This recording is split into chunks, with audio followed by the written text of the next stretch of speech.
maintenant sur la télévision panafricaine. Nous sommes comme toujours très ravis de vous savoir toujours aussi nombreux à nous regarder sur la télévision. Une question principale nous intéresse dans le cadre de cette édition d'Appel sur le continent. Comment l'Occident réussit-il à manipuler l'Ukraine dans le cadre de la crise anglophone, de la crise ukrainienne? On en parle dans le cadre de cette édition, mesdames, messieurs, alors que le président français Emmanuel Macron vient d'annoncer, c'était lors d'un entretien téléphonique avec son homologue ukrainien Volodymyr Zelensky, l'envoi de chars légers pour aider justement l'Ukraine à faire davantage face à ce conflit avec la Russie. Nos analystes vont tenter de décrypter cela pour nous. On en parle également, alors que vous le savez, le président russe Vladimir Poutine vient d'annoncer une trêve en Ukraine pour la célébration du Noël orthodoxe. Toutes ces questions seront passées au crible de la pensée de nos analystes dans le cadre de cette édition d'Appel sur le continent. Luc Michel, géopoliticien, est avec nous cet après-midi. À ses côtés, Gamal Abina, internationaliste. Bonsoir à vous, cher Gamal. Bienvenue. Merci de nous retrouver en direct. Et vous et toute l'équipe. Merci Gamal, merci d'avoir honoré cet autre rendez-vous d'Appel sur le continent. Luc Michel, bonsoir, bienvenue. Bon réveillon, bonne nouvelle année à toute votre équipe de téléspectateurs. Merci à vous d'être là. Tout de suite, on commence avec vous. Luc Michel, alors on a appris que le président français Emmanuel Macron a annoncé l'envoi de chars légers en Ukraine. C'était lors d'un entretien téléphonique qu'il a récemment eu avec son homologue Volodymyr Zelensky. Et la question centrale qui nous intéresse cet après-midi, c'est comprendre comment, au fil de cette crise ukrainienne, l'Occident, les États-Unis et la France en particulier, réussissent à manipuler le président ukrainien ou alors Kiev. Qu'est-ce que vous en pensez, Luc Michel?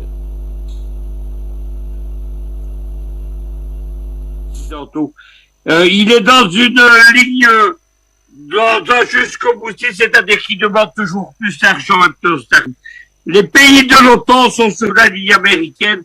Il faut faire durer la guerre jusqu'aux dernières gouttes de sang du dernier soldat ukrainien. On fournit donc des armes, on fournit donc des capitaux. Les trois pays qui soutiennent le plus l'Ukraine en Europe, c'est évidemment la Pologne, pour des raisons qui lui sont propres, c'est la France et c'est la Grande-Bretagne.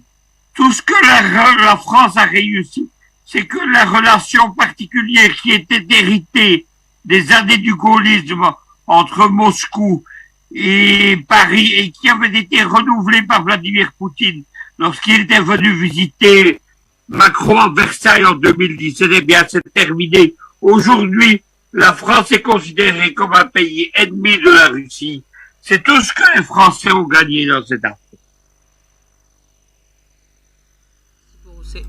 Cette analyse. Alors, Gamal Abina, on a appris que cette aide qui vient d'être annoncée par le président français Emmanuel Macron, eh bien, ce sera la première fois que des chars de conception occidentale sont fournis aux forces ukrainiennes dans le cadre depuis le début de cette crise. Qu'est-ce que vous en pensez? Est-ce que cela va changer quelque chose, va changer la donne d'une certaine façon dans le cours de cette crise ukrainienne? Parce que les chars sont des objets facilement destructibles, il suffit de les attaquer par le ciel. Surtout, ils envoient des chars, c'est là où il y a une véritable ironie du sort, c'est assez abject évidemment. Monsieur Zelensky semble se gargariser de recevoir des chars AMX, mais en vérité, on n'a pas la quantité exacte. Ce sont des chars qui étaient destinés à être détruits. C'est du stock français qui était inutilisé depuis longtemps. C'est des chars qui ont été conçus dans les années 80, qui arrivent en fin de vie et qui devaient être détruits. Par la France, c'était programmé. Donc on leur offre des chars en fin de vie, du matériel obsolète, uniquement pour garantir aux Ukrainiens qu'on fait semblant de les aider. Dans l'absolu, la seule chose qui me fait de la peine dans l'histoire, c'est pas le fait que l'Occident rationalise et continue à rendre hyper rentable son arsenal militaire qu'on doit utiliser jusqu'au bout, parce que la plupart des matériels militaires, quand ils vieillissent, ça ne sert plus à grand chose. Ce qui est assez abject, c'est que le capitalisme, qui parle très bien, n'offre pas, c'est pas des offres, hein, c'est vendu, rien n'est donné à l'Ukraine. Hein. Donc, endette l'Ukraine pour leur vendre du matériel de seconde main, qui ne sont pas d'ailleurs très bien connus par les soldats ukrainiens, c'est des équipements militaires qu'ils ne maîtrisent pas, et surtout, ils envoient la ferraille, qui qui ne servaient à rien, qui étaient donc inutilisables, qui devaient être détruites pour continuer à alimenter une guerre qui est parfaitement inutile. Et ce qui me fait de la peine, c'est qu'il y a un peuple qui s'appelle le peuple ukrainien, qui est un peuple slave, qui est un peuple frère du peuple russe, qui est en train de mourir inutilement pour une guerre parfaitement inutile, alors que tout cela aurait pu être négocié. Donc le soutien français n'est qu'une façon de se débarrasser des stocks invendus. C'est un peu comme les guerres d'Irak où on a lancé des tonnes de bombes qui n'étaient pas utilisables et qui devaient arriver en fin de vie. Donc ça ne fera aucune différence sur le terrain, mais en revanche, ça donnera le sentiment aux Ukrainiens qu'ils peuvent résister plus longtemps, ce qui est évidemment une gageure. Qui vient d'être annoncé, je veux dire, l'annonce de ces chars de l'envoi de ces chars par Emmanuel Macron.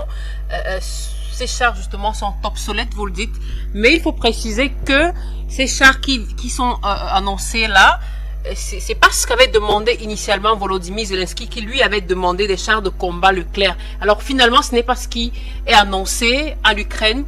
Comment est-ce que finalement tout cela se passe? Je veux dire, est-ce que là-dedans il y a une sorte de manipulation, ou alors Volodymyr Zelensky finalement il ne prend que ce qu'on lui donne? Pas la décision, il manœuvre évidemment, c'est ce qu'a dit Luc Michel. Il tente de convaincre la partie occidentale européenne. Je fais une distinction entre l'Occident européen et l'extrême Occident états-unien. Donc l'Occident européen, qui est le principal perdant de cette guerre sur un plan économique, continue à répondre des ordres des États-Unis, qui tirent les ficelles de Zelensky, qui n'est pas un homme très intelligent, vous l'avez bien compris.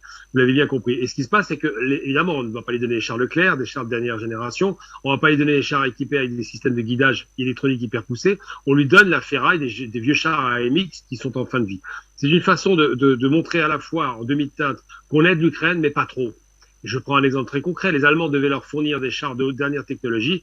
Ils ont refusé de le faire. Le seul pays qui, semble-t-il, a commencé à donner quelques équipements un peu de qualité à peu près égale serait l'Australie. Et encore une fois, c'est des négociations au long cours qui vont pas bien loin, mais dans l'absolu, on n'a pas la quantité de chars, on n'a pas la qualité des chars, on n'a pas le caractère déterminant, à savoir récupérer, ce qui est le plus important, l'espace, le ciel, quoi, tout simplement, parce que le ciel est tenu par les Russes, et que si vous y mettez des chars qui roulent avec un ciel tenu par la partie ennemie, eh bien les chars, ils sont détruits, on l'a vu en Irak, hein, vous avez des colonnes entières de chars qui avaient été détruits par les systèmes de guidage américains, par les avions, par l'aviation, les hélicoptères, par les fameux hélicoptères de combat les plus connus, pas les Cobras, j'ai plus le nom de ces hélicoptères, ça reviendra.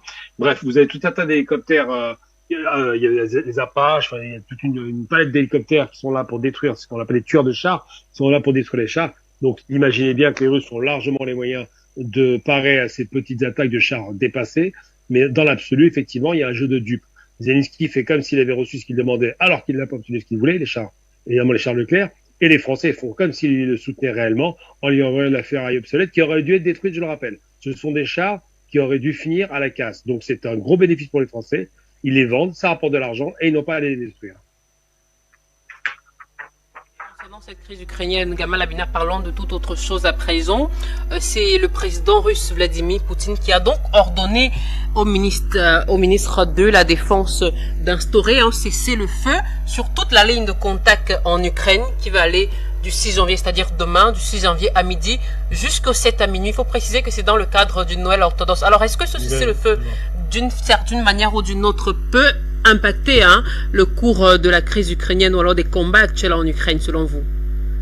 Alors, je viens de dire que l'essentiel des Ukrainiens sont des orthodoxes, pour l'essentiel, pas tous, évidemment, il y a quelques catholiques, mais c'est surtout les orthodoxes, donc les deux partagent la même religion, ce sont des Slaves, donc ils se comprennent, parlent la même langue, un peu de choses près, c'est une langue un peu déformée du russe, l'ukrainien, mais ça reste du russe, et surtout, ce cessez-le-feu unilatéral rappelle d'autres actions qui ont été conduites par Poutine, par exemple le retrait unilatéral, c'est toujours unilatéral avec Poutine, de Kharkiv ou de Kharkov, ça dépend du nom qu'on veut retenir, le retrait unilatéral de la partie ouest du Dniepr, le fleuve qui sépare les parties contrôlées par les Russes des parties contrôlées par les Ukrainiens, ou plus ou moins contrôlées par les Ukrainiens.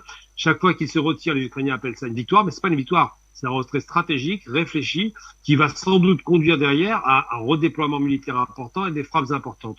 Donc le fait de respecter, alors Poutine est quelqu'un qui se réclame de la tradition orthodoxe. Il a toujours dit que le communisme a commis une erreur en finissant avec la religion et l'Église orthodoxe. Aujourd'hui, on voit bien qu'il est très souvent mis en scène dans les églises. Il va donc forcément respecter ce fameux Noël, on va l'appeler Noël, Noël orthodoxe, donc par rapport à la nativité. Il va le respecter et va faire ce cessez-le-feu qui va être compris de la partie adverse de la même façon. Ça ne bougera pas les lignes parce qu'à qui va stopper qui va refuser un cessez-le-feu lorsqu'il est en difficulté, personne ne fera une erreur pareille, et certainement pas pour les raisons invoquées. Donc je pense qu'une journée de cessez-le-feu ne fera pas beaucoup de différence, mais qu'effectivement, hein, pas l'oublier, la contre-offensive russe qui est en planification risque d'avoir des conséquences extrêmement lourdes sur le terrain ukrainien. Alors Luc Michel, je le disais à l'instant, on parle donc de cette trêve. Le patriarche de Moscou a donc appelé à une trêve en Ukraine pour les célébrations du Noël orthodoxe. Pendant, certains médias occidentaux ont vite fait de dire tout simplement que le président russe appelle à un cessez-le-feu en Ukraine, sans toutefois préciser qu'il s'agit, comme vient de le dire Gamal Abina, d'un retrait momentané, unilatéral et stratégique. Est-ce que cette fois-ci encore, vous pensez que, en raison de ce cessez-le-feu du 6 au 7 janvier, peut-être qu'il y aura davantage de manipulation d'informations concernant la crise ukrainienne? La guerre en Ukraine, c'est une guerre médiatique. Au moment où Poutine fait un geste vis-à-vis du peuple ukrainien, on annonce sur les plateaux de télévision français que Poutine est à l'agonie. Ça ferait suite à des mois de propagande concernant l'état de santé du chef d'État. Ce qu'il faut retenir de l'affaire, c'est qu'il ne s'agit pas d'un retrait. Il s'agit simplement d'une cessation des combats pendant 48 heures à l'occasion de la Noël. Donc la ligne de front ne va pas bouger. La ligne de force ne va pas bouger. Ce qu'il faut retenir de toute cette affaire, c'est que les Russes ménagent les Ukrainiens parce qu'ils considèrent que le peuple ukrainien est un peuple frère du peuple russe. Et c'est la raison pour laquelle ils ne frappent pas totalement l'Ukraine, alors que l'Ukraine, elle, a commencé à frapper la Russie sur son territoire. Il y a donc deux poids, deux mesures, comme d'habitude. Il ne faut pas croire à la propagande de l'OTAN. Évidemment, c'est pas du tout un retrait, c'est une cessation des combats, un geste qui est fait à l'occasion de la Noël. Luc Michel, alors Gamal Abina, revenons un tant soit peu sur ces chars. Vous dites que ce sont des chars complètement obsolètes, mais il faut dire que ce même 5 janvier, au lendemain de l'annonce faite par l'Élysée de la livraison à l'Ukraine de chars de combat légers, eh bien, c'est le chancelier allemand Olaf Scholz qui s'est retrouvé pressé donc par des membres de la coalition de donner son feu vert, cette fois-ci pour l'envoi de blindés à Kiev. Un autre soutien donc de l'Occident à l'Ukraine dans le cadre de cette crise-là. À quoi est-ce qu'il faut s'attendre dans les jours à venir? J'entends pas grand-chose des Allemands en vérité parce qu'ils sont sous pression américaine, on le sait. Olaf Scholz est à l'Atlantique, on le sait, mais c'est aussi que il va falloir renégocier à la fin de tout cela, rediscuter avec les Russes pour obtenir effectivement le réacheminement du gaz, du pétrole et du charbon, et surtout il joue sur des œufs. Il fait très attention parce qu'il ne peut pas s'engager de façon aussi évidente, aussi ridicule d'ailleurs, en faveur des Ukrainiens. Il n'a pas envie d'alimenter la guerre, même si effectivement au départ ils étaient plutôt vent debout et ils pensaient que les Russes perdraient. Maintenant, il se dit qu'à tout gagner, il vaut mieux être dans le camp du vainqueur ou au moins dans le camp de celui qui aura remporté la plus grande mise. Donc cette idée de livraison de chars allemands, j'y crois pas du tout, pour deux raisons. La première, parce que politiquement, ce serait une erreur de la part des Allemands, puisqu'ils sont déjà largement impactés, même si l'hiver reste doux en Europe. Il faut savoir, vous ne savez peut-être pas, qu'on a la chance de traverser un hiver qui est quand même très doux. Aujourd'hui, il faisait 14 degrés à Paris. C'est exceptionnel, ça n'est jamais arrivé. Donc, ils bénéficient quand même d'un hiver doux, mais il n'en demeure pas moins que les usines allemandes sont au ralenti ou parfois à l'arrêt, que l'énergie allemande n'a pas été complétée, n'a pas été remplacée, l'énergie que les Russes ne donnent plus aux Allemands n'a pas été compensée, donc ils sont obligés de réduire leur production, et que surtout, c'est toute la machine industrielle allemande qui est impactée. Donc, Olaf Scholz le sait. Ces entrepreneurs, les syndicalistes, les patronats par exemple, sont vent debout contre lui. Ils refusent complètement cet alignement états-unien et il sait que sur sa base électorale, il risque de perdre des élections simplement à la prochaine rencontre électorale parce que précisément il aurait fait les mauvais choix. Donc il joue sur deux fronts à la fois, contenter la pression états-unienne qui continue à rester quand même la force d'occupation en Allemagne. N'oublions jamais que l'Allemagne est toujours, c'est perdu de vue, toujours contrôlée, dominée et occupée par une force états-unienne qui n'est jamais partie, même après les chutes du mur de Berlin, même après le retrait des troupes françaises et anglaises, les Américains sont toujours là-bas. Ils continuent à occuper le territoire comme ils occupent le Japon et la Corée du Sud. Ça, c'est la première des choses. Et puis, deuxième chose, n'oublions pas que les Allemands sont à la fois tiraillés entre leur besoin d'assurer une économie pérenne, qui était pérenne d'ailleurs jusqu'à présent, et cette pression américaine permanente. Donc, je ne crois pas, c'est beaucoup d'atermoiements. Je ne crois pas qu'il livrera ses chars. Il a fait une commande de 100 milliards de dollars aux États-Unis pour acheter l'armement américain. J'ai du mal à croire qu'il va livrer des chars, sachant que les Français, pareil, ont 200 chars AMX et qu'ils vont se départir d'une partie de ces chars. Ils auront du mal à les remplacer, le budget ne l'autorise plus. Donc je pense que c'est beaucoup d'atermoiements, mais je ne crois pas une seconde à la concrétisation d'un transfert de chars de qualité. Et je parle de bons chars, on ne parle pas évidemment de mini-blindés, mais de vrais chars. Je n'y crois pas. Je pense que c'est plus du blabla que des réalités. Ça fait 1 an que la guerre a démarré, il n'y a jamais eu de livraison. Donc ça va pas changer. Merci à vous, Gamal, pour cette autre explication. Alors, on reste sur cette crise ukrainienne pour parler de l'échange téléphonique qui a eu lieu donc très récemment entre le président turc Recep Tayyip Erdogan et son homologue russe Vladimir Poutine, donc qui ont notamment évoqué un dialogue sérieux sur la situation en Ukraine, tandis que, il faut le dire, la Turquie, elle a prôné une solution équitable.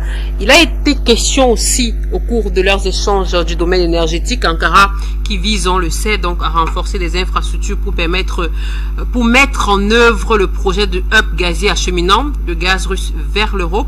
Alors, la question que j'aimerais vous poser par rapport à cet entretien qu'il y a eu entre les deux hommes, Gamal Abina, c'est qu'est-ce que vous pensez de la médiation turque dans ce conflit ukrainien? On sait que le président Erdogan a su ou joue le rôle de médiateur dans ce conflit entre la Russie et l'Ukraine. Qu'est-ce que vous pensez de sa médiation?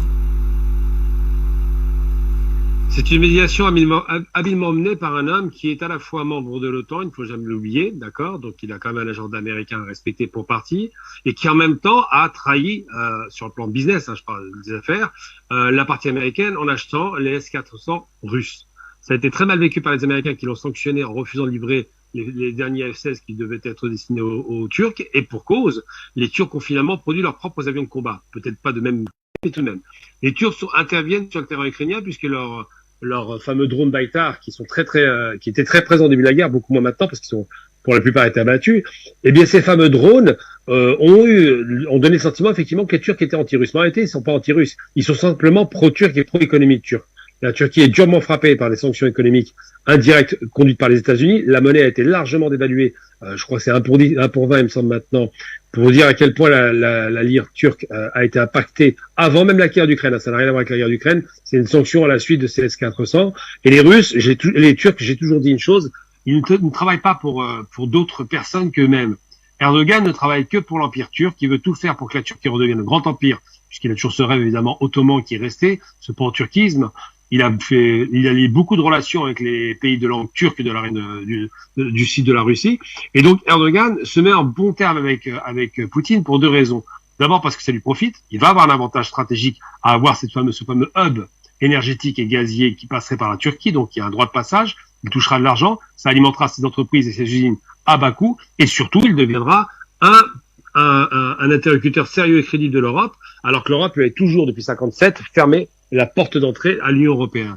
Donc, ce qui se passe, c'est que ce gaz qui passerait par la Turquie sera forcément vendu aux Européens, plus particulièrement aux pays les plus faibles d'Europe, les pays des PIGS, les fameux PIGS, Portugal, Italie, Grèce, Espagne. Ces pays-là ont besoin d'énergie, les Russes en donnent de façon abondante, et ça contournerait la question ukrainienne, puisque l'Ukraine, ça se passera forcément difficilement, et peut-être que ça contournerait la question de Nord Stream 1 et 2 qui passaient par l'Allemagne. Donc, je dirais simplement que Erdogan joue une partition très bien menée. Pour le coup, c'est un vrai stratège politique, c'est un fort politicien. Il ne froisse pas sa partie occidentale, se positionne comme une forme de négociateur et de modérateur dans ces questions-là, puisqu'il est à la fois le membre de l'OTAN et en même temps s'intéresse à l'ASEAN et aux pays non alignés. Et par là même, récupère dans cette équation un bénéfice conséquent qui pourra lui être certainement aux prochaines élections, puisqu'il y a une élection en fin d'année qui va arriver, peut-être favorable ou qui va peut-être lui coûter sa place, on ne sait pas. Il faut rappeler que dans le cadre de cet échange avec le président Erdogan, Vladimir Poutine a une fois de plus appelé justement l'Occident ou l'Ukraine à respecter les exigences qui sont bien connues et répétées. Et bien sûr, il a précisé ou il a il a insisté, réitéré, c'est le mot, l'expression que j'essaie, il a réitéré le rôle destructeur des États occidentaux dans le conflit ukrainien. On va revenir dessus tout à l'heure avec vous, Luc Michel. En attendant, je vous propose, chers messieurs, d'écouter cet extrait du discours de Vladimir Poutine et puis on revient.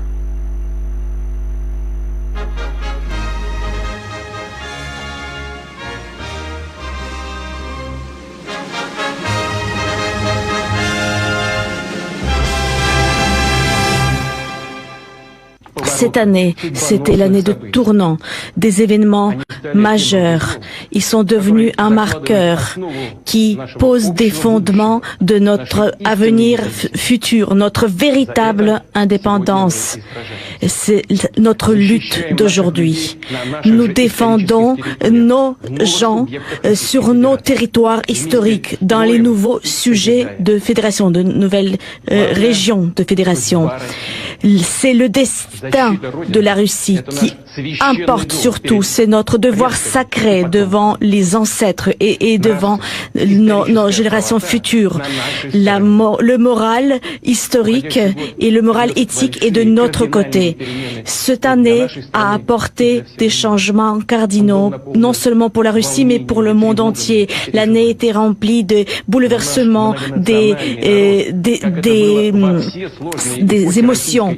Mais comme dans toutes les grandes époques, le peuple russe a démontré sa dignité et son courage par la parole et par l'acte, a soutenu nos officiers et nos soldats, tous les participants de l'opération spéciale. Nous avons toujours su ça, et c'est la preuve aujourd'hui, la preuve vivante que l'avenir sécurisé, l'avenir sûr de la Russie dépend de nous, de notre force et de notre volonté.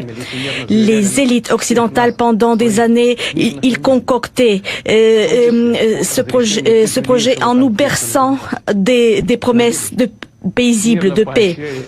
Et en réalité, ils soutenaient les néo-nazis qui préparaient et continuaient leurs agissements terroristes contre la population paisible. L'Occident mentait avec son discours de paix alors qu'il préparait l'agression.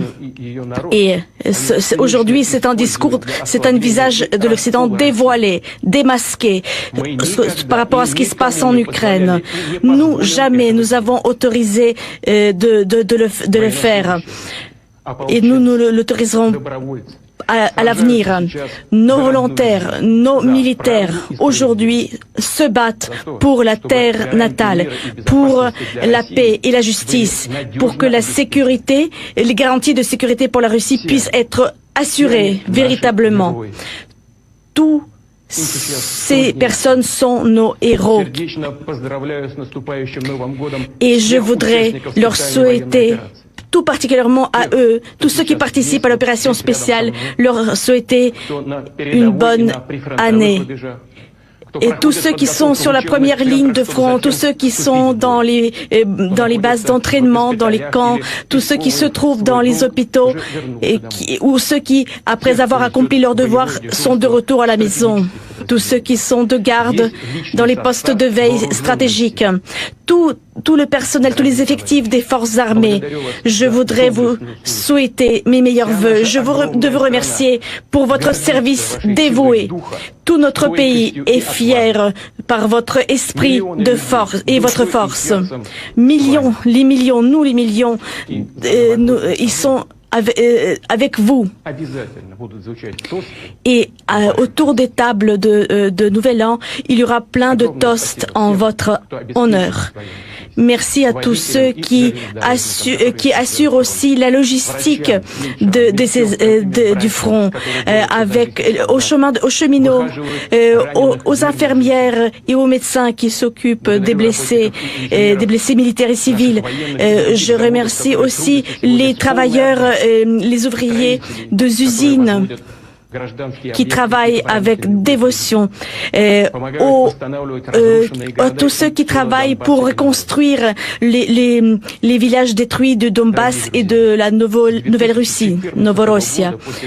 Depuis 2014, depuis les événements de la Crimée, la Russie vit dans le contexte de sanctions. Mais depuis cette année, nous vivons une véritable guerre de sanctions. Tous ceux qui ont lancé cette guerre s'attendaient que notre pays, notre économie sera démolie. Mais c'est pas ça qui s'est passé.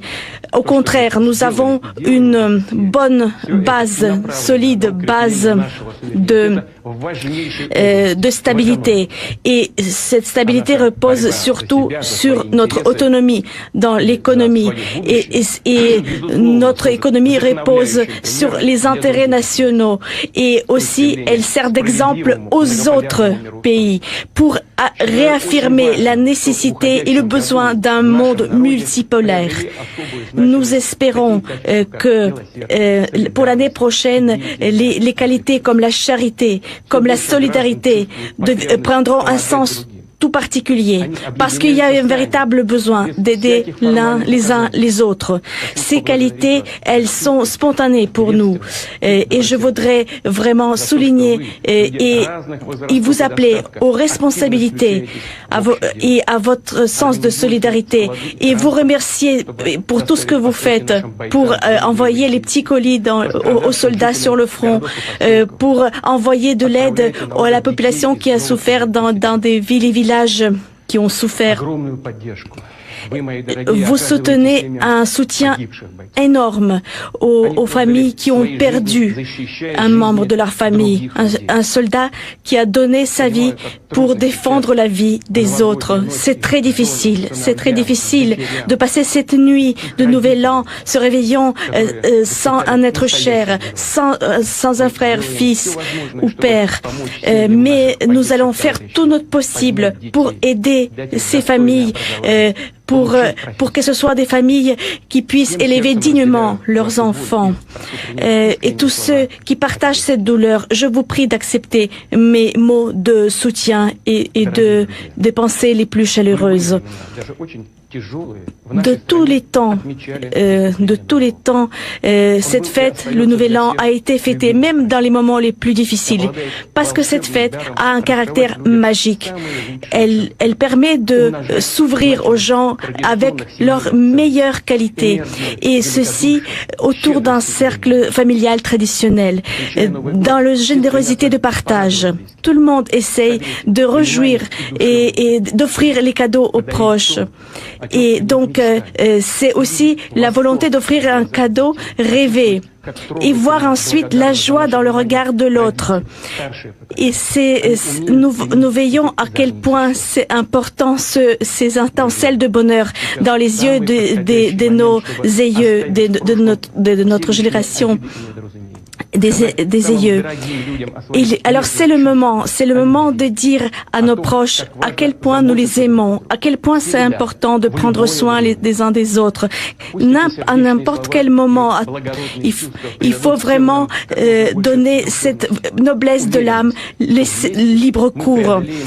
Et ensemble, nous allons surmonter tous les obstacles et nous allons rendre notre pays grand et indépendant. Et nous allons gagner, nous allons avancer sur cette voie victorieuse au nom de notre futur et de notre patrie tant aimée.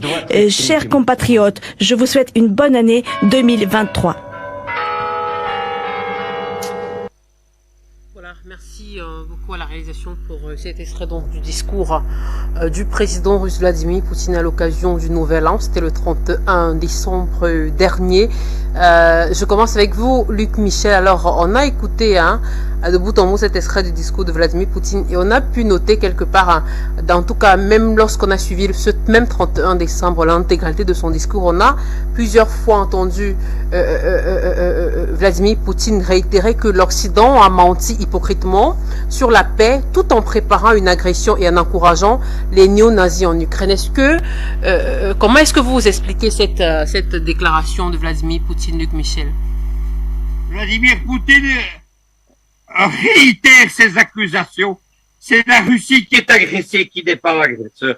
On a les aveux de Mme Merkel, l'ancienne chancelière allemande. Elle a avoué que les accords de Minsk n'avaient été conclus en 2014 que pour permettre le réarmement de l'Ukraine et une guerre d'agression. Poutine, pendant tout son discours, rappelle le sort des populations du Donbass. Il y a eu 14 000 morts des Russes de Donetsk et de Lugansk qui ont été massacrés par les forces ukrainiennes depuis 2014. Les accords de Minsk, ça n'a pas été une volonté de paix de l'Occident. Ça n'est qu'une façon de gagner du temps. Et Mme Merkel est en accord, est en aveu là-dessus. C'est cela qu'il faut retenir. Évidemment, aujourd'hui, la Russie ne voit plus l'Occident. Il n'y a plus de place pour faire confiance aux Occidentaux.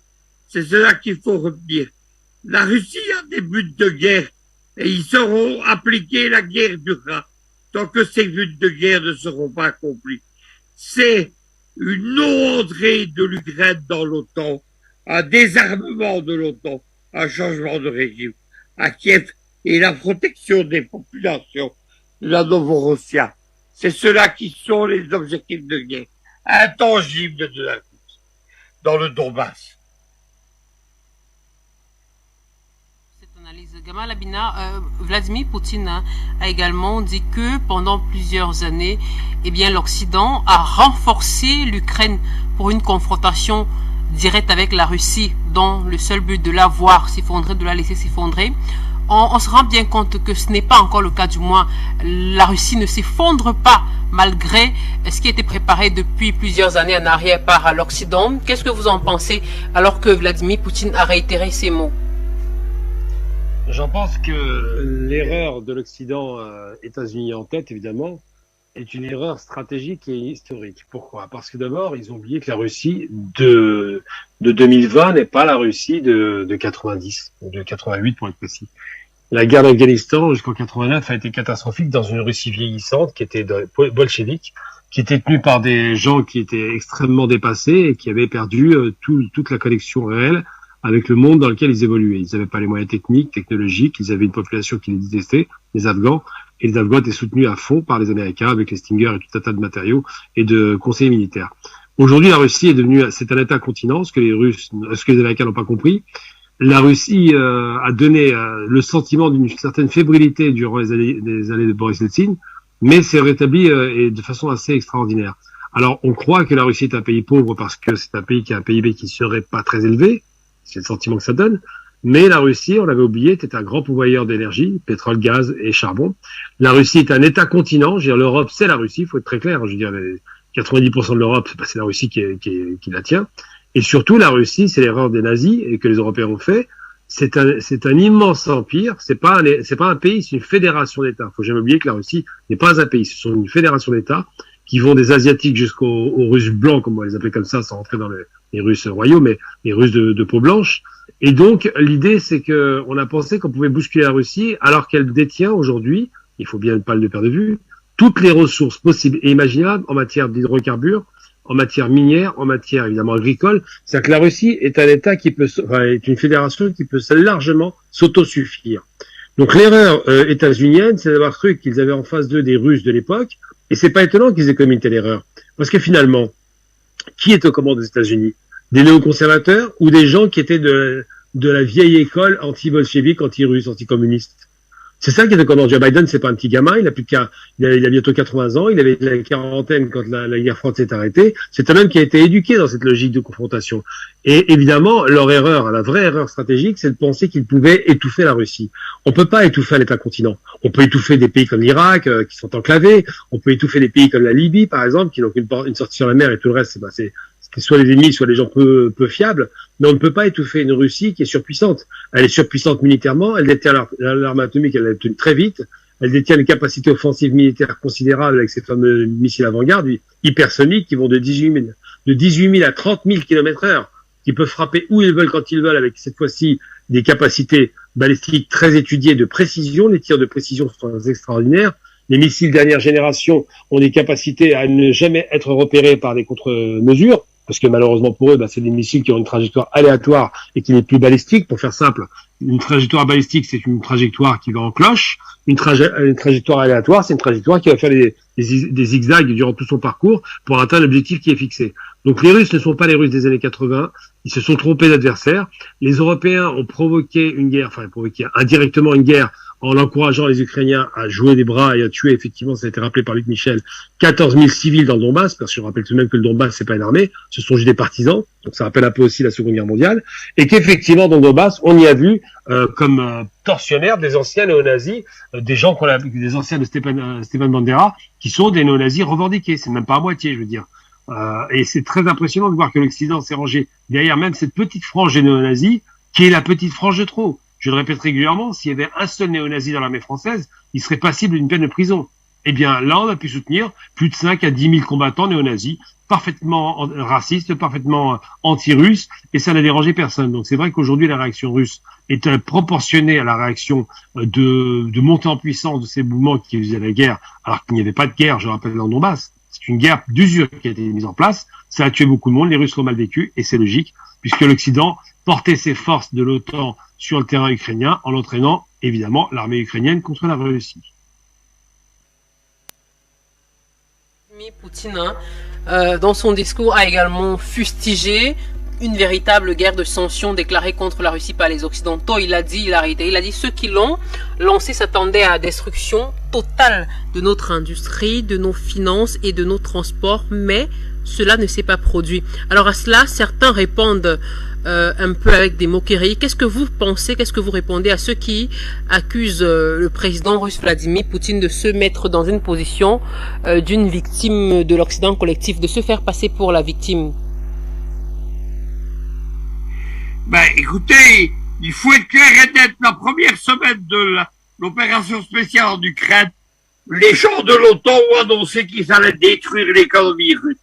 C'est particulièrement le cas du ministre français de l'économie, Le Maire, qui s'est exprimé en ce sens, qui a dit qu'on allait détruire l'économie de la Russie en quelques jours. Ça ne s'est pas passé, au contraire. Les sanctions ont eu un effet boomerang. Les Européens se sont tirés une balle, non pas dans le pied, mais dans la tête, comme l'ont dit beaucoup d'experts. Et évidemment, aujourd'hui, les principales victimes des sanctions économiques, ce n'est pas la Russie, c'est l'Europe. Aujourd'hui, l'Europe, l'Angleterre, l'Allemagne, la France, la Belgique est dans une crise économique et sociale profonde. Ce samedi, les gilets jaunes vont de nouveau descendre dans les rues de Paris pour manifester, parce que la crise est là. Des économies entières sont en train de disparaître. Il y a des centaines de milliers de faillites. Toute l'économie britannique, les transports notamment, est en grève en ce moment. Et en Allemagne, l'industrie est en train de s'effondrer. Poutine a donc raison. Il est la victime de la guerre des sanctions économiques. Mais celle-ci s'est retournée comme un boomerang contre les Européens. Rappelons que c'était le but de guerre des Américains, puisque dès le premier jour de la guerre en Ukraine, ce que les Européens, les Américains voulaient, c'était fracturer les économies européennes en les privant des hydrocarbures russes, en les coupant de l'économie russe, parce que l'Union européenne, c'est l'adversaire économique principal dans la guerre économique et financière du dollar contre l'euro. C'est l'adversaire principal des États-Unis. Il est donc nécessaire pour les États-Unis, pour rester l'économie globalisée mondiale, de détruire l'économie européenne. Sur les Russes morts au front, pas grand-chose non plus sur les préoccupations des concitoyens, d'après certains analystes. Eh bien, vous, qu'est-ce que vous pensez de ceux-là qui accusent le président russe, ou alors qui reprochent au président russe Vladimir Poutine, dans son discours du Nouvel An, de n'avoir pas, par exemple, abordé les questions socio-économiques, ni même les préoccupations quotidiennes des Russes? Qu'est-ce que vous répondez à cela? C'est parfaitement ridicule, ça n'a aucun sens de demander à un chef de guerre, car c'est un chef de guerre aujourd'hui, de parler de questions socio-économiques, sachant que la sanction européenne était destinée à faire effondrer une économie russe qui a multiplié par 4 ses revenus pétroliers et gaziers. Donc non, ça n'a pas de sens. La chose qu'il a fait, il fallait le faire, et il l'a fait de façon très habile d'ailleurs, ça reste un homme politique, hein, c'est de présenter aux familles, évidemment, ses condoléances et d'expliquer qu'il partageait leur douleur. Ça, c'est intelligent. Mais de parler d'économie, alors que actuellement il y a une guerre ouverte anti-russe de la part non seulement de l'Ukraine, non seulement c'est déjà ce qui est normal, mais surtout du reste de l'Occident, sachant que le reste du monde n'est pas solidaire de l'Occident. Faut jamais perdre de vue que c'est que 20% de la planète qui fait des problèmes à la Russie, le reste n'est pas dans cette logique-là, sachant que les populations occidentales ne sont pas intéressées par cette guerre, et c'est très clair. Ça a été rappelé par Michel ce week-end, et j'ai eu l'occasion d'en parler hier à la radio. Il va y avoir un mouvement de manifestation en France qui risque peut-être, on ne le sait pas, mais c'est probable, de déraper, de mal se passer. Il fait bon en plus, donc les gens manifesteront d'autant plus. Eh bien, je ne crois pas une seconde qu'il était malvenu qu'il ne parle pas de problème économique. il était en train de prendre à bras le corps les problèmes économiques, à contourner les sanctions américaines. Le réseau SWIFT, par exemple, a été contourné par le réseau chinois qui lui a proposé, qui autorise toujours les Russes à vendre leur gaz et leur pétrole à l'étranger. Mais surtout, et c'est le plus important, c'est vraiment, je pense que c'est la partie la plus intelligente de sa part, et je crois que c'est le plus bon coup de maître qu'on ait jamais fait en matière d'économie. Il a imposé le rouble comme monnaie convertible. Ça, c'est extraordinaire. Il oblige à acheter du rouble. Pour un homme qui devait être sanctionné, les Européens sont obligés de payer dans la monnaie, qui était une monnaie qui ne valait pas grand-chose, des besoins, évidemment, énergétiques qui ne sont pas négociés. Donc, il y a une forte hypocrisie aussi côté partie occidentale, parce que les sanctions sont plus ou moins graduelles, ne sont absolument pas totales et n'ont jamais été. C'est tellement vrai que les Anglais ou les Américains, on ne sait pas lequel des deux, ont fini par faire sauter Nord Stream parce qu'ils se rendaient compte que les Allemands ne jouaient pas le jeu. Il faut être clair. Ils font tout pour détruire l'économie occidentale, je parle des Américains, et le seul moyen d'y parvenir, évidemment, eh bien, c'est de rompre ce lien économique qui était énergétique, qui liait l'Europe occidentale à l'Europe orientale. Et évidemment, on peut pas reprocher à un chef de guerre de ne pas parler d'économie, ça n'a aucun sens. Le chef de guerre, il parle des soldats, il parle des combattants, il parle des infirmiers et des infirmières, il parle du courage à la reconstruction, c'est logique. Il va pas vous parler de problèmes économiques ou de croissance en berne, ça n'a aucun sens. Cet aspect que vous venez d'évoquer concernant le rouble, qui fait par exemple dire au président russe qu'il le conforte dans sa position, où il dit qu'il affirme qu'une vraie guerre de sanctions a été annoncée à la Russie, mais le pays a tout de même réussi à se maintenir à flot. Est-ce que c'est précisément par rapport à cet aspect concernant le rouble, ou alors il y a autre chose? Il y a plusieurs éléments. Le premier élément, c'est qu'il a créé, et c'était assez inattendu en vérité. Ah, c'est monsieur Luc Michel, c'est pour moi. Qui doit répondre à la question? C'est vous, je m'adresse à vous, Gamal Abina. Vous parliez justement de cette exigence, justement, de cette contrainte concernant le rouble que le président russe a réussi à maintenir. Tout à fait. Donc l'économie russe ne s'est pas effondrée, on l'a bien compris. Le rouble ne s'est pas effondré. Ce qu'on appelle dans le commerce extérieur, donc la balance commerciale a été ultra favorable aux Russes puisqu'ils ont multiplié par 4 leurs revenus en vendant beaucoup moins de gaz et de pétrole. C'est le paradoxe puisque la spéculation à la hausse du gaz a été assez extraordinaire, elle profite à beaucoup de pays gaziers d'ailleurs. Surtout, il a rebattu les cartes. Sa relation avec la Chine qui était plus ou moins en train de se construire, elle n'était pas non plus au beau fixe. Aujourd'hui, elle est extrêmement solide puisque les Chinois ont fait montre d'une position extrêmement ferme vis-à-vis des États-Unis en disant que c'est eux qui ont provoqué la guerre. C'est quand même politiquement un choix très fort. Les États-Unis, qui sont pas très très malins et pas très intelligents, on l'a bien compris, ont provoqué aussi les Chinois avec la visite de Nancy Pelosi à Taïwan. C'est pas intelligent, mais c'est comme ça. On se demande réellement s'ils se rendent compte de ce qui se passe dans le monde, ces messieurs. Mais concernant l'économie russe, je suis désolé de dire qu'une monnaie qui ne s'est pas effondrée alors qu'elle aurait dû s'effondrer. Le rouble ne valait pas grand-chose, mais le rouble s'est réapprécié dans des proportions inattendues, que le commerce extérieur fonctionne parfaitement, que l'effondrement de l'économie russe qui est en train de basculer dans une économie d'autogestion, enfin d'autoproduction plutôt, je veux dire, où la plupart des investissements étrangers qui sont partis ont laissé de toute façon les machines sur place, ont laissé les infrastructures, ont laissé les McDonald's, pour prendre l'exemple le plus caricatural. Et bien tout cela démontre une chose, c'est que ce qu'on va appeler la résilience russe est nettement meilleure que ce qu'elle a été pendant la Seconde Guerre mondiale. C'est-à-dire que les Russes ne sont pas du tout en difficulté aujourd'hui. Ils sont dans une situation de confort à telle enseigne que je dis régulièrement à des opposants, est-ce que vous vous rendez compte que les Russes n'auront pas froid cet hiver, puisque c'est eux qui produisent l'énergie, alors que l'Europe va peut-être envisager de faire des restrictions drastiques, ce qu'on commence à observer.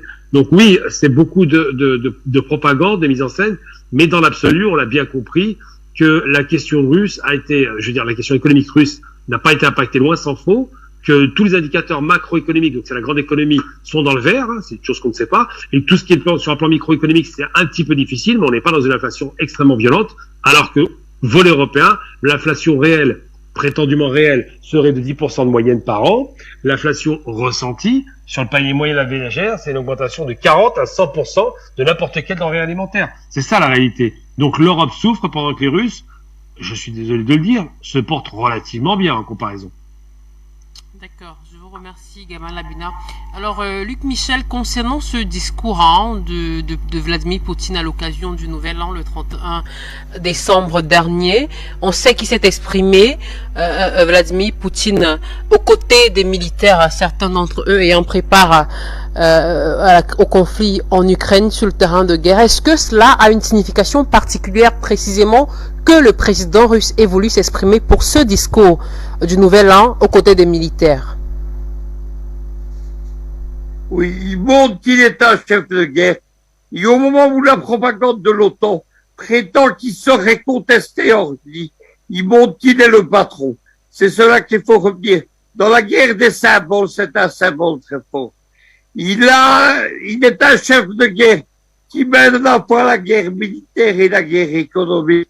C'est cela que les Russes ont retenu, évidemment, dans tout cela. Et ils ont réussi, évidemment, à préserver leur économie. Aujourd'hui, la réorganisation de l'économie mondiale, avec la Chine, avec l'Inde, avec la Russie, avec l'Iran, elle se fait autour de la dédollarisation de l'économie. L'histoire retiendra que les Américains ont sapé eux-mêmes les fondements de leur économie globalisée. Tout ce qui était les règles de l'Organisation mondiale du commerce, les droits de la propriété, le libéralisme, le commerce roi, tout cela a été détruit par les Occidentaux eux-mêmes, à la grande satisfaction des Russes, des Chinois et des Indiens. Aujourd'hui, la Russie vend son pétrole et son gaz à l'Inde et à la Chine en monnaie locale, le dollar n'intervient. Dans cette affaire, c'est la même chose avec l'Iran ou le Venezuela en Amérique latine. Merci pour cet éclaircissement, Luc Michel. Je vous pose cette même question à vous, Gamal Abina, pour comprendre davantage ce symbole, parce que au lieu, on l'a bien constaté, on l'a bien remarqué, au lieu des murailles habituelles, du Kremlin par exemple cette année, c'est devant ces soldats que le président russe Vladimir Poutine a choisi de prononcer ses traditionnels vœux de nouvel an. Le changement dont Luc Michel vient de le dire est assez symbolique dans ce contexte de guerre. Est-ce qu'il y a un message particulier derrière ce discours prononcé en dehors des mots qui ont été prononcés, Gamal Abina? Oui, alors les Russes ne sont pas avares de symboles, évidemment, ça va de soi, c'est un peu comme les Occidentaux. Lorsqu'ils se positionnent au milieu de jeunes soldats, gradés évidemment de l'armée russe, tout comme il a conservé d'ailleurs l'hymne national russe, on a tendance à oublier, mais il a conservé l'hymne national bolchevique qui est devenu l'hymne national russe. C'est une façon de dire que je suis un chef de guerre et que je ne vous abandonne pas et que nous sommes dans le même bateau. Alors évidemment, la symbolique est forte et en même temps, ça rappelle par certains égards Staline à l'époque, qui était le petit père des peuples et qui ne parlait plus de soviétisme ou de communisme, mais qui parlait simplement de la sainte, pratiquement de la sainte, j'allais presque dire, la sainte guerre patriotique du peuple russe. Il était parti du communisme, bolchevisme et autres au peuple russe, parce que la Russie est un État qui est très ancien, parce que la tradition est très vieille, parce qu'il y a un ancrage populaire qui est extrêmement fort, et parce que le ciment de la Russie, lorsqu'elle est attaquée, évidemment, et c'est toujours comme ça quand on est en guerre, c'est le chef de guerre avec ses soldats autour de lui. J'ai envie de dire simplement que c'est pas nouveau. Chaque fois que vous avez un chef de guerre qui s'exprime, on le voyait bien pendant la Seconde Guerre mondiale, tous les hommes qui se sont combattus, tous sans exception, et je le répète, sans exception, étaient des chefs de guerre et des militaires. De Gaulle en passant par Hitler ou par Staline évidemment, qui n'étaient pas forcément des grands gradés, mais qui restaient quand même des militaires, et surtout Mussolini ou encore Churchill, tout ça c'est les chefs de guerre. Vous avez, à part peut-être l'exception américaine qui était entourée que de militaires, mais je veux dire de Franklin Delano Roosevelt, qui était le seul qui n'était pas chef de guerre, qui est arrivé tard dans la guerre, tous les autres sont des chefs de guerre et même lui sera remplacé par un militaire. Donc c'est vrai que lorsqu'il y a une tension dans un pays, l'institution qui remporte la mise, l'institution qui prend le relais, naturellement, c'est l'institution militaire. Poutine est un ancien agent du KGB, on le sait déjà, mais surtout Poutine est un expert de la question guerrière puisqu'il avait été envoyé durant sa jeunesse à Berlin. C'est l'ancienne ville contrôlée par la partie russe, dans laquelle il avait été dépêché. Donc il connaît très bien l'Occident. Il a vécu en Allemagne, il a vécu sa transformation, il a vécu la chute du mur de Berlin.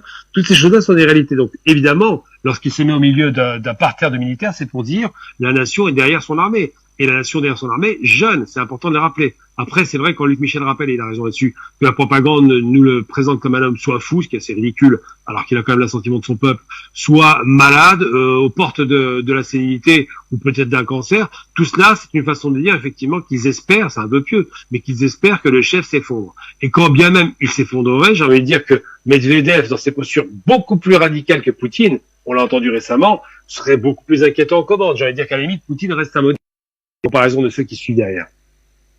D'accord. Merci Gamal Abina. Alors une autre question très rapidement concerne justement les prévisions. Luc Michel, je vous la pose, hein, les prévisions ou les perspectives pour 2023, parce que vers la fin de son discours, le président russe, je cite, a dit: les Occidentaux nous ont menti en parlant de paix pour se préparer à nous agresser.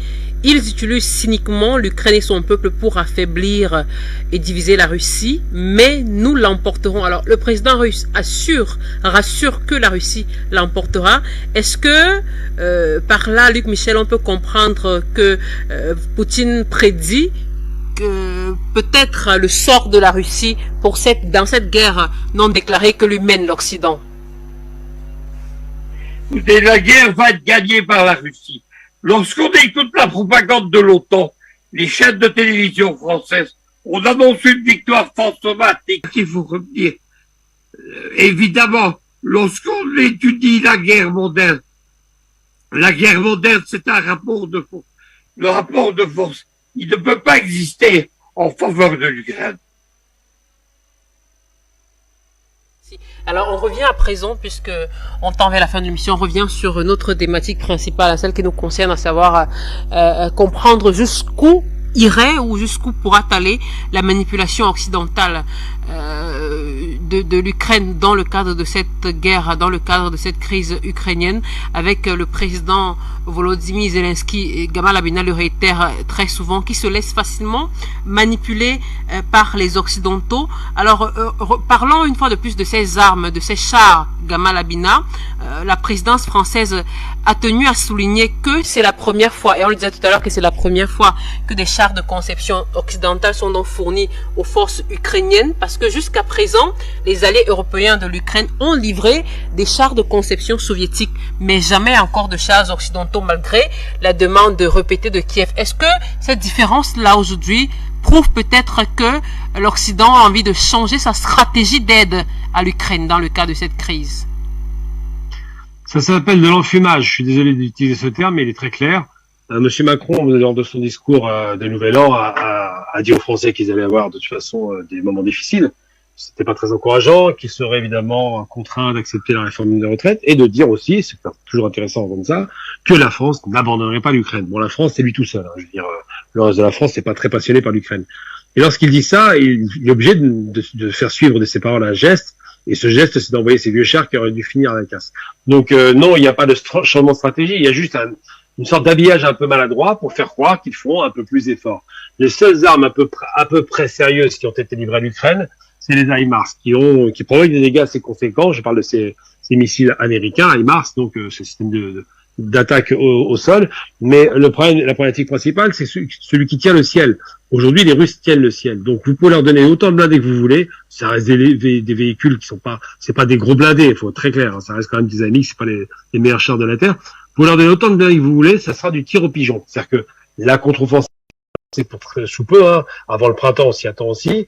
Une fois, peut-être d'ailleurs après les fêtes de Noël, du nouvel an orthodoxe, c'est possible aussi, parce que la symbolique pourrait être forte. Eh bien, cette contre-offensive va donner des conséquences extrêmement lourdes, et c'est pas les quelques dizaines ou centaines de chars qui vont être livrés qui feront la différence. Pour en finir avec cette guerre d'Ukraine, il aurait fallu que les Américains, les Européens, et évidemment les Ukrainiens, puissent bénéficier de missiles sol-air pour abattre l'aviation, ou simplement d'avions de combat. Ils n'ont ni l'un ni l'autre. Donc, comment voulez-vous inverser la vapeur avec un ciel tenu par la Russie, avec des infrastructures qui sont toutes détruites sur le plan énergétique, avec des systèmes d'interconnexion en termes de télécommunications qui ne fonctionnent plus? Comment voulez-vous inverser la vapeur? Et tout à l'heure, Luc Michel a dit une chose qui n'est pas tout à fait exacte aujourd'hui, c'était vrai à l'époque. L'Ukraine était la 26e puissance militaire mondiale. C'était avant la guerre. Aujourd'hui, l'Ukraine, elle est reléguée au calanque grec. Et si elle dépasse les capacités militaires du Soudan, c'est déjà assez extraordinaire.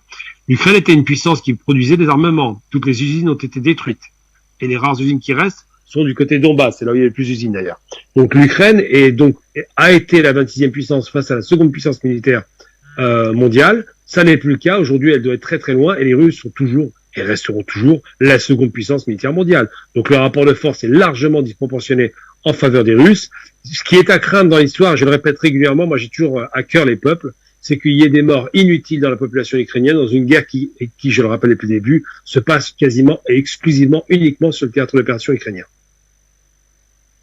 Vous dites bien que l'Ukraine a été la 26e puissance en termes d'armement. Aujourd'hui, elle est renvoyée au calendrier grec. Est-ce que selon vous, c'est la raison pour laquelle le président Volodymyr Zelensky demande toujours plus lourd en matière d'armement à ses alliés occidentaux? Parce qu'on sait qu'il en redemande toujours. Selon vous, quel est l'objectif réel de Zelensky, justement, dans le cadre de cette guerre, en demandant toujours plus lourd en termes d'armement? On ne vous aura pas échappé que M. Zelensky est un comique. C'est un acteur. C'est pas un homme politique, c'est pas un géopolitologue, un géopoliticien pour le coup en pratique. Ça n'est pas un militaire, évidemment, loin s'en faut. Ça n'est pas un homme qui sait se projeter dans des relations internationales compliquées, qui sont là, hein, qui sont très fortes, qui sont très imprégnées d'influence extérieure. C'est un homme qui se contente de faire ce qu'on lui a dit de faire. C'est un homme qui a été créé par un oligarque, qui a été produit de la télévision ukrainienne et qui a été placé à la tête du pouvoir parce qu'il a été acteur dans une série où il se présentait comme le futur président. C'est vous dire un peu le caractère ridicule de ce qu'on connaît aujourd'hui. Donc non, M. Zelensky n'est pas un homme politique et donc il ne se rend pas compte de ce qui se passe. En revanche, il applique avec célérité un principe de guerre qui est de dire nous allons faire durer le plus longtemps possible la guerre dans une hypothétique victoire impossible à obtenir. C'est une façon de vouloir épuiser la partie russe. Malheureusement, aujourd'hui, l'Ukraine se retrouve dans une situation de mendiant où elle demande des armes à corps et à cri à l'extérieur parce qu'elle ne peut plus les produire et parce qu'elle n'en a plus. C'est ça la réalité. Alors ils ont beau demander des chars de combat ou des véhicules blindés au sol ou des systèmes anti-aériens plus ou moins sophistiqués. Récemment, les Américains leur ont promis des systèmes patriotes. Le problème du patriote, c'est que c'est un système qui est très lourd, qu'il faut le maîtriser, l'apprivoiser. C'est un système de technologie avancée que les Ukrainiens ne maîtrisent pas. Donc tout ça pour dire qu'en dépit du fait que depuis 2014, l'OTAN a tenté de former les soldats ukrainiens, dans les faits, l'échec est consommé. L'Ukraine a été prise pour 20% du territoire en totalité. Le reste du territoire est en situation difficile. Donc c'est beaucoup de désbrouf, mais en vérité, ce qu'il fait, c'est juste faire durer une guerre inutile pour peut-être épuiser la partie russe. Et ça, c'est encore un calcul qui est assez ridicule et qui tient pas la route, malheureusement, pour lui.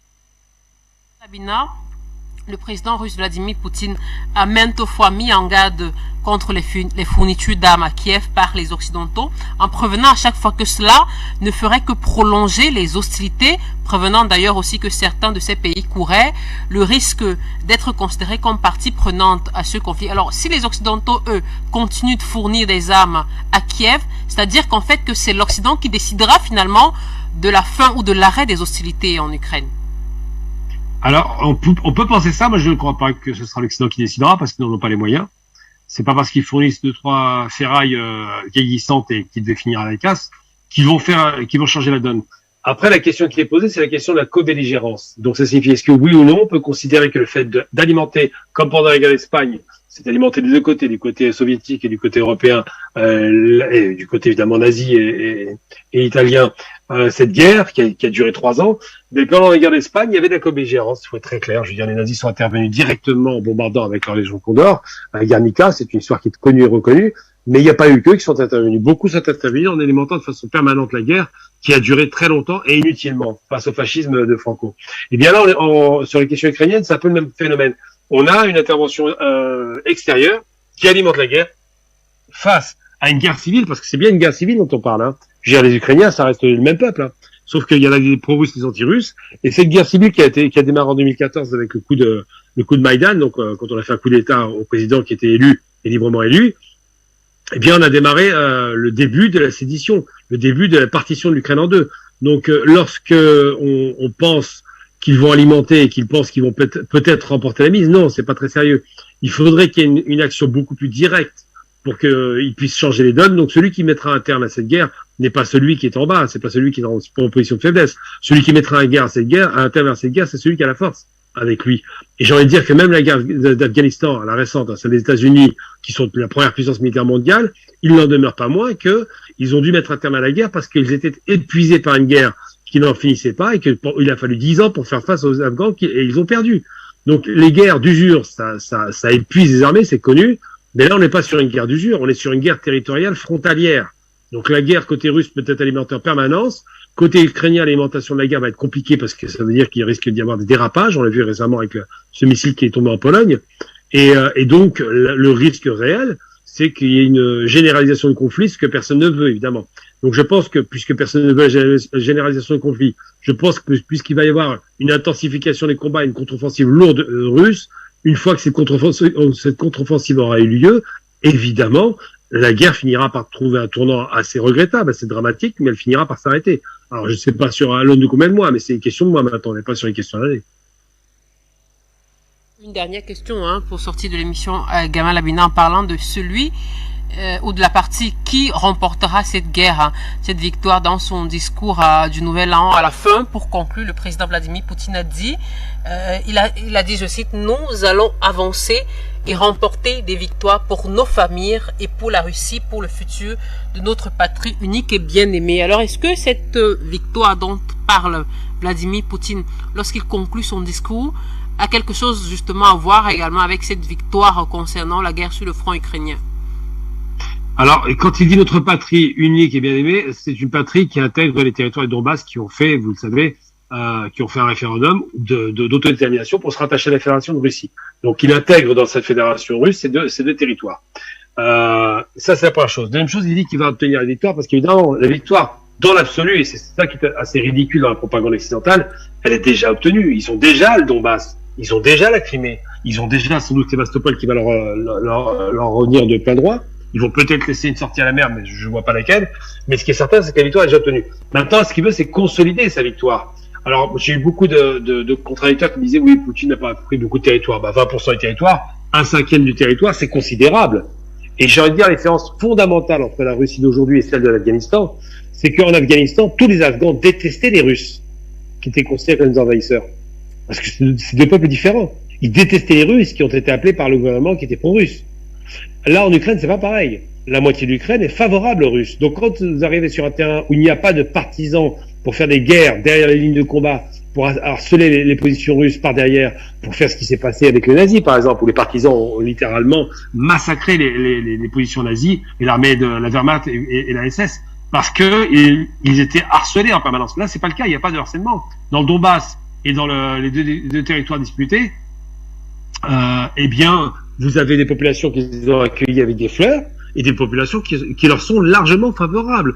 Donc, comment peut-on perdre une guerre quand on arrive dans un territoire qui vous est favorable, face, certes, à des adversaires ukrainiens qui sont de l'autre côté du Dniepr, de ce fameux fleuve, ce fleuve qui va démarquer les deux territoires. Je pense que la frontière se fera à partir du fleuve, comme beaucoup de frontières en Europe d'ailleurs.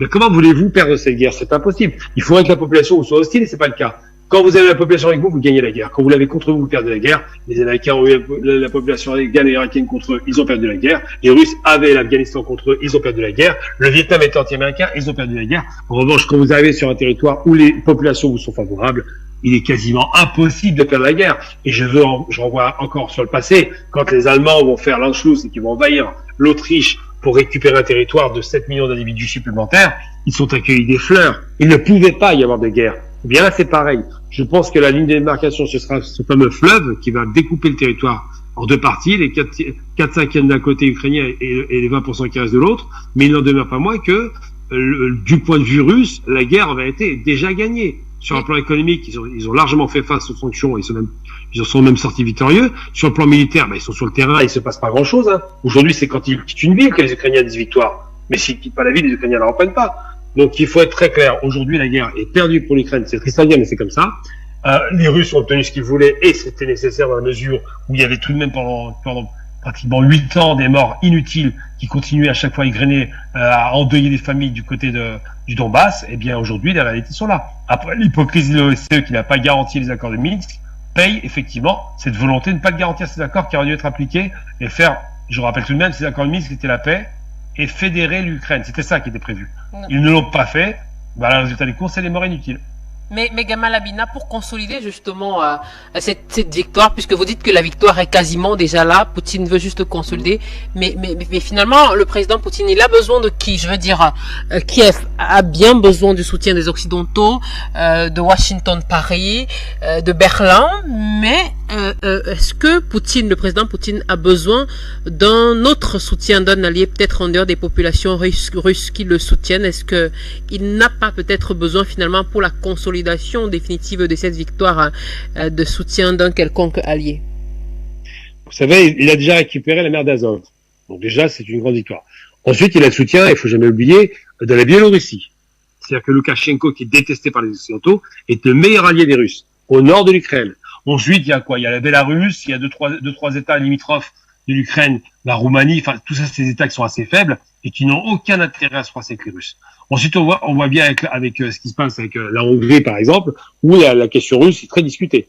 Ils n'ont pas envie de se froisser avec les Russes. Donc, faut bien se rappeler une chose, c'est que il n'y a pas besoin de soutien outre que cela. Sur le plan économique, il a le soutien de la Chine, de l'Inde et tout un tas de pays d'Afrique et d'Asie, donc, et d'Amérique du Sud d'ailleurs, il n'y a pas que. Donc, c'est très compliqué de croire que l'homme qui a quasiment ramassé toute la mise sur la table puisse avoir besoin de plus de soutien que cela. L'Ukraine est enclavée d'un côté entre la mer qu'elle a perdue, la mer d'Azov, de l'autre côté au sud, la mer de Crimée, et sur le nord, un ennemi, puisque évidemment, Loukachenko n'est pas favorable à l'Ukraine, et je parle aussi de la Biélorussie, et puis évidemment à l'est, les rares petits États de soutien qui lui restent, mais qui vont pas bien loin, avec une Pologne qui n'aime pas les Ukrainiens. Faut jamais oublier qu'il y a une grosse hypocrisie entre les Ukrainiens et les Polonais, parce que les Polonais considèrent que l'Ukraine a pris une partie de leur territoire. Faut jamais l'oublier. Et bien tout ça conduit à penser que c'est pas les Russes qui ont des besoins importants aujourd'hui. Ceux qui ont des besoins importants, c'est les Ukrainiens. Et que cette fameuse contre-offensive qui va arriver, c'est une certitude, c'est programmé, avec presque 1 million de personnes sur le terrain, sera une façon de mettre une claque très puissante à l'armée ukrainienne, soit dans l'espoir qu'il y ait un coup d'état militaire, ça peut arriver, ou soit simplement dans l'espoir de dire aux Occidentaux, voilà, on a tapé très fort, ils ne peuvent pas gagner la guerre, c'est fini, il n'y a plus d'armée ukrainienne, maintenant, on négocie dans un rapport de force extrêmement favorable aux Russes. Et d'ailleurs, je rappelle que Poutine ne cesse pas de dire nous sommes prêts à la négociation parce qu'il considère qu'il a déjà gagné. Donc même si aujourd'hui cette guerre, qui est une guerre, l'opération spéciale, j'aime pas tellement ce mot, je trouve ridicule, c'est une guerre, quand on tue des gens avec des armes, ça s'appelle la guerre. Et ce qu'il appelle opération spéciale, donc sa guerre en Ukraine, est une guerre qui lui est largement favorable. Et il faut jamais oublier l'histoire aussi, c'est important. L'Ukraine, c'était la preuve de l'histoire entre les nazis et les Russes. C'est pas rien l'Ukraine. C'est là où les Juifs se sont fait massacrer, on appelait ça l'Holocauste par balle. C'est là où, effectivement, une partie des Ukrainiens ont pris fait et cause pour les nazis, se sont retournés. Donc ça, c'est quand même, sur le plan historique, c'est une blessure qui n'a pas été fermée. C'est là où la plus grande bataille russe a été menée, avec la bataille de Crimée, qui a quand même résisté. Donc ça, c'est des choses qui ont un sens historique. Et puis c'est surtout l'Ukraine, on a parlé de Novorossia, la Nouvelle-Russie, mais pas seulement, hein. Vous pouvez oublier que c'était l'État des Rousses. Les Rousses, ça veut dire les Russes.